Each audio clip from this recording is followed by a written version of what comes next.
Assalamualaikum warahmatullahi wabarakatuh. Perkenalkan, nama saya Rahma Miarana, NIM 19060023. Video ini dibuat untuk memenuhi tugas kuliah pengantar ekonomi pembangunan yang dibimbing oleh dosen Profesor Dr. Samsul Amar, BMS. Baiklah, langsung saja masuk pada pembahasan materi. Profesor Gunnar Myrdal berpendapat bahwa penggunaan ekonomi menghasilkan suatu proses sebab penyebab struktur yang membuat si kaya mendapat keuntungan semakin banyak dan mereka yang tertinggal di belakang menjadi semakin menghemat. Dampak balik cenderung memperbesar dan dampak sebar cenderung memperkecil.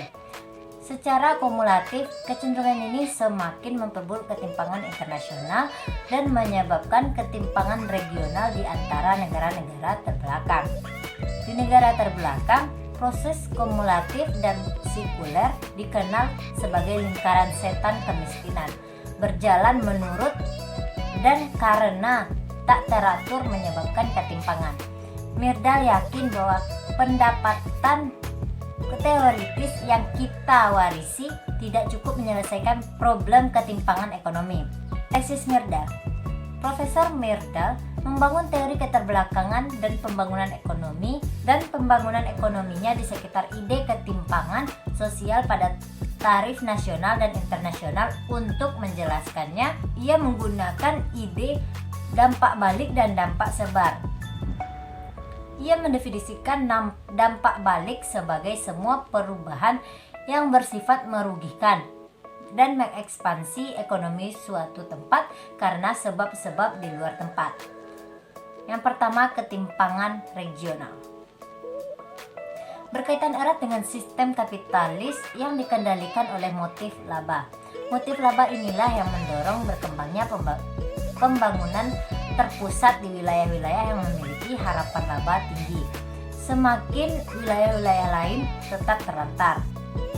Ketimpangan regional akan semakin parah jika sebagian dari daerah tersebut tumbuh dengan merugikan wilayah lain yang mengalami stagnasi. Perpindahan modal juga cenderung meningkatkan ketimpangan regional. Di wilayah maju, permintaan yang meningkat akan merangsang investasi yang gilirannya akan meningkatkan pendapatan dan menyebabkan putaran investasi dan seterusnya.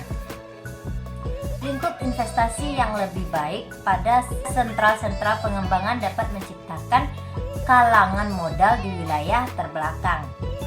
Demikian pula, perdagangan akan cenderung menguntungkan wilayah maju dan merugikan wilayah kurang maju.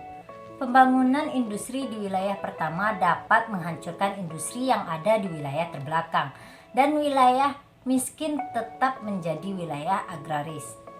Menurut Myrdal, pembebasan dan perluasan pasar sering memberikan keuntungan daya saing kepada industri di sektor-sektor pembangunan yang telah mapan. Dampak sebar. Mengenai itu, Myrdal menulis, akan tetapi berbeda dengan dampak kait.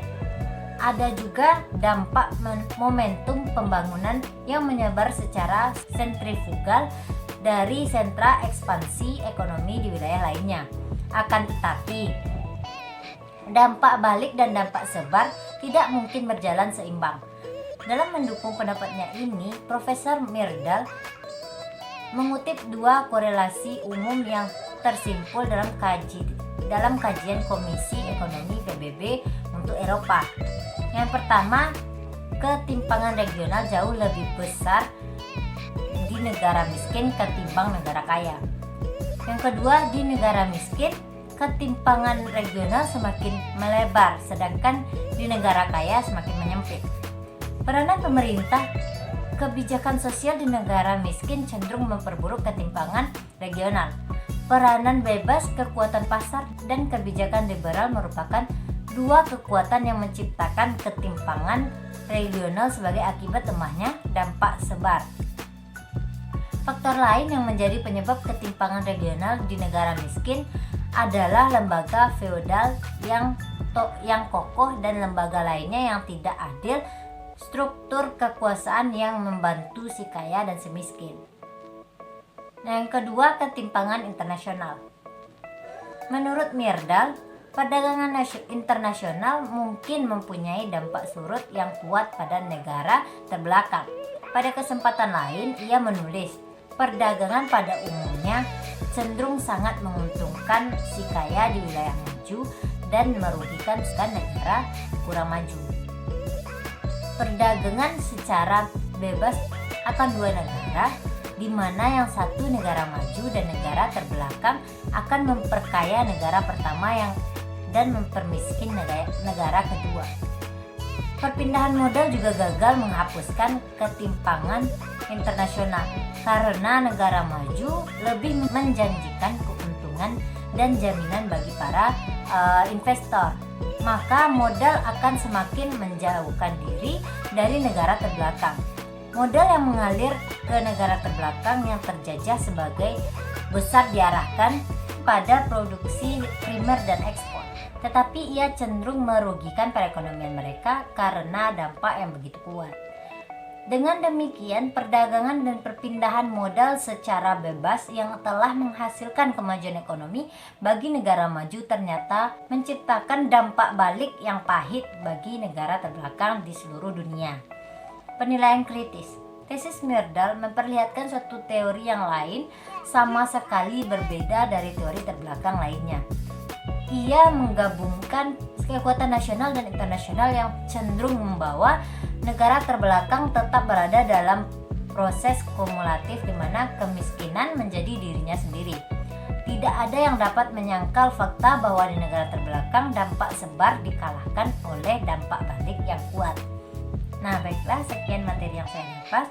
Sampai jumpa pada video pembahasan selanjutnya. Assalamualaikum warahmatullahi wabarakatuh.